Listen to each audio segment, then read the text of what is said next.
Lawrence बड़ा या फिर दाऊद का डी गैंग? क्या दाऊद और लॉरेंस से भी बड़ा था मस्तान गैंग? मुंबई का असली किंग कौन? कौन है अंडरवर्ल्ड का डॉन? क्या दाऊद की राह पर है लॉरेंस? जरायम की दुनिया में अपराध एक जैसा, मकसद अलग अलग। क्या लॉरेंस दाऊद को मारेगा?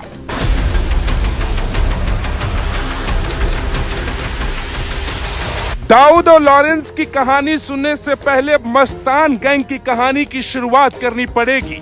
एक समय मुंबई में हाजी मस्तान गैंग की तूती बोला करती थी। उसे मुंबई के अंडरवर्ल्ड का पहला डॉन माना जाता है। उसके बाद करीम लाला गैंग ने अंडरवर्ल्ड की जड़ें जमाई। दाऊद इब्राहिम जैसे डॉन भी हाजी मस्तान गैंग से ही निकल कर आए और मुंबई में दहशत फैलाने लगे। अब लॉरेंस बिश्नोई गैंग की एंट्री और एंट्री के बाद खड़े होते सवाल और लोगों के मन में उठते सवाल ये पूछ रहे हैं कि क्या इस वक्त दुनिया का सबसे बड़ा जरायम की दुनिया का डॉन लॉरेंस बिश्नोई कितना बड़ा डॉन है? इस बात को समझने के लिए आपको जानना पड़ेगा दाऊद की पूरी कहानी।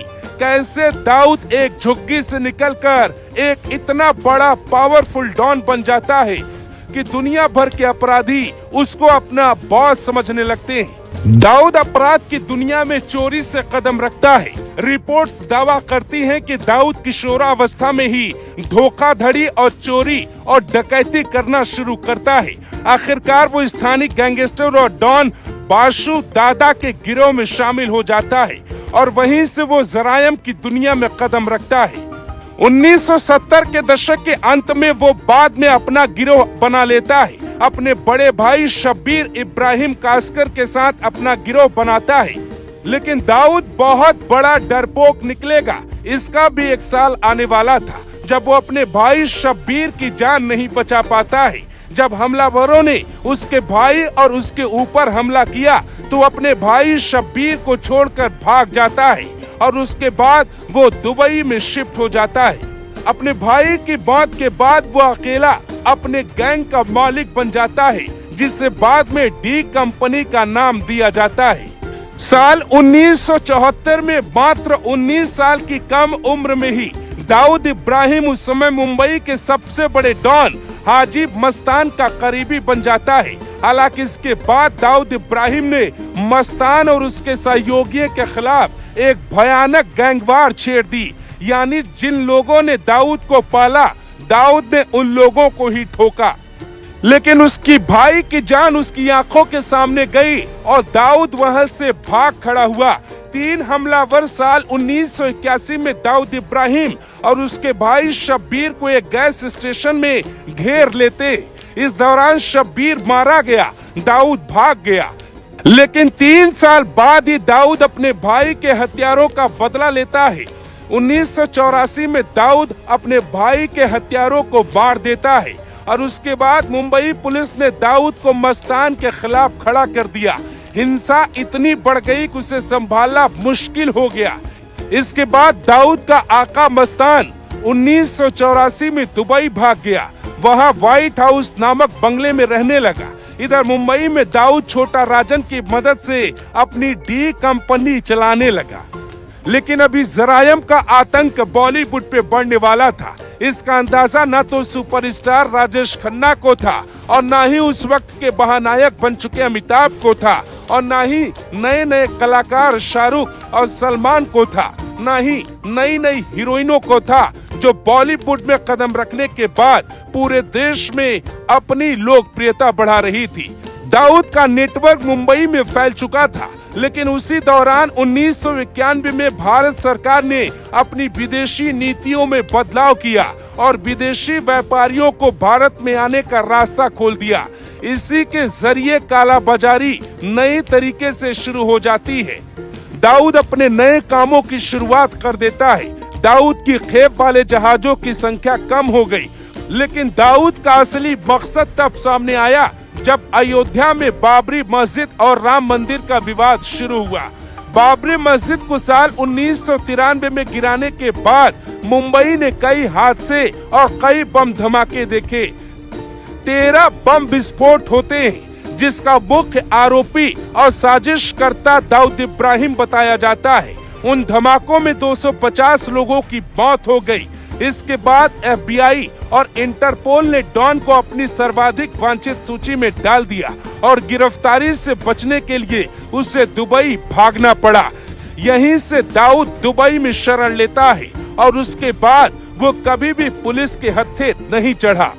अभी तक अंडरवर्ल्ड की दुनिया में दाऊद इब्राहिम का नाम बहुत बड़ा हो चुका था। उसका साम्राज्य मुंबई से लेकर दुबई सहित दुनिया के कई देशों में फैल चुका था।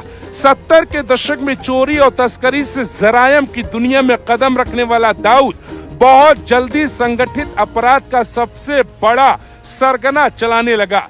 वो पहले करीम लाला के गिरोह में शामिल हुआ, लेकिन कुछ समय बाद ही अपना अलग नेटवर्क बना लेता है। 1980 के दशक में उसका गैंग सक्रिय हुआ, जिसे डी कंपनी के नाम से जाना गया। डी कंपनी बहुत जल्द हफ्ता वसूली, रंगदारी, तस्करी और प्रॉपर्टी से जुड़ी गतिविधियों में शामिल हो गई। इसके बाद उसने धीरे धीरे हिंदी फिल्म इंडस्ट्री में अपनी पैठ बना ली। बॉलीवुड पे पूरा कंट्रोल करने के बाद दाऊद से मुंबई पुलिस निपटने को तैयार हो गई। बॉलीवुड अंडरवर्ल्ड के प्रभाव में आ गया। कौन सी फिल्में बनेंगी, कौन सी नहीं, ये दाऊद तय करता। सेंसर बोर्ड में फिल्में देखे जाने से पहले दाऊद को दिखाई जाती। लेकिन दाऊद जब खुद को मुंबई का डॉन समझने लगा और उसे लगा कि बॉलीवुड में अब सब कुछ वो नियंत्रित कर लेगा, उसके बाद उसके बुरे दिनों की शुरुआत हो जाती है। क्योंकि कहा जाता है कि जरायम की दुनिया में कोई कितना भी ताकतवर हो, वर्दी जब अपने बदले पर आएगी तो वो बताएगी कि पुलिस किसे कहते हैं। तेज तर्रार अधिकारी डी शिवानंद का नाम आपने पहले सुना होगा। उनको 1998 में अंडरवर्ल्ड और गैंगवार से निपटने के लिए मुंबई में ज्वाइंट सीपी क्राइम बनाया गया। शिवानंद को सुपर कॉप कहा जाता है। उनके आगे आज भी दाऊद कांपता है। उन्होंने पद संभालते ही गैंगस्टरों की कमर तोड़नी शुरू की। सैकड़ों अपराधियों के एनकाउंटर कर डाले। 1600 से ज्यादा अपराधी पकड़े गए। संगठित क्राइम और आतंकवाद से निपटने के लिए उनकी पहल पर महाराष्ट्र में मकोका कानून लागू हुआ और दाऊद के नेटवर्क को ध्वस्त करने के पीछे डी शिवानंद का नाम सबसे ऊपर बताया जाता है। दाऊद इब्राहिम और उसके गैंग के सदस्यों के विदेश भाग जाने के बाद मुंबई धीरे धीरे शांत होने लगी, लेकिन दिल्ली और आसपास के राज्यों में अपराधियों के एक नेटवर्क उभरने लगे। इसमें सूरजभान सिंह उर्फ ठकुरिया, कुलदीप फज्जा, लॉरेंस बिश्नोई, जग्गू भगवानपुरिया, संदीप उर्फ काला जठेड़ी, अशोक प्रधान, मनोज बाबा, सुशांत गुर्जर, अनिल दुजाना, सुनील राठी, आनंद पाल सिंह जैसे गैंगस्टरों का नाम प्रमुख है। बदलते साल के साथ दाऊद की दुनिया मिटती चली गई, लेकिन महाराष्ट्र से लेकर दिल्ली तक एक नए गैंग का जन्म होने लगा।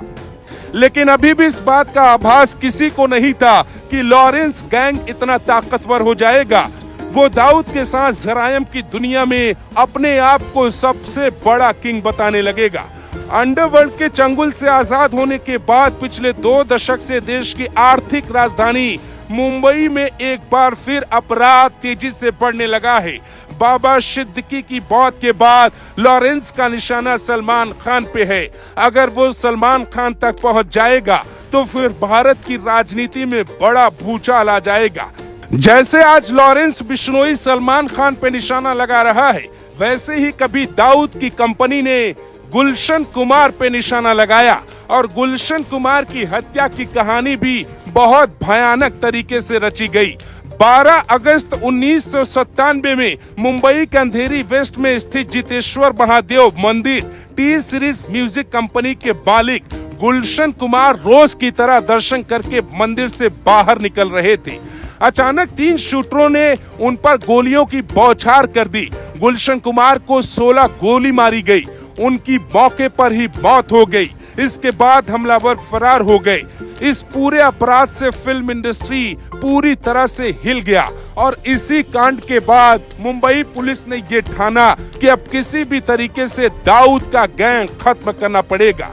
लेकिन इसी घटना के 3 दशक बाद 2024 में 12 अक्टूबर की रात 9:30 बजे बाबा सिद्दीकी की हत्या की जाती है और उसके 24 घंटे के भीतर लॉरेंस गैंग बाकायदे सोशल मीडिया पर उस हत्या की जिम्मेदारी भी उठा लेता है और ये भी लिखता है कि उसका अगला निशाना मुंबई में सलमान खान है।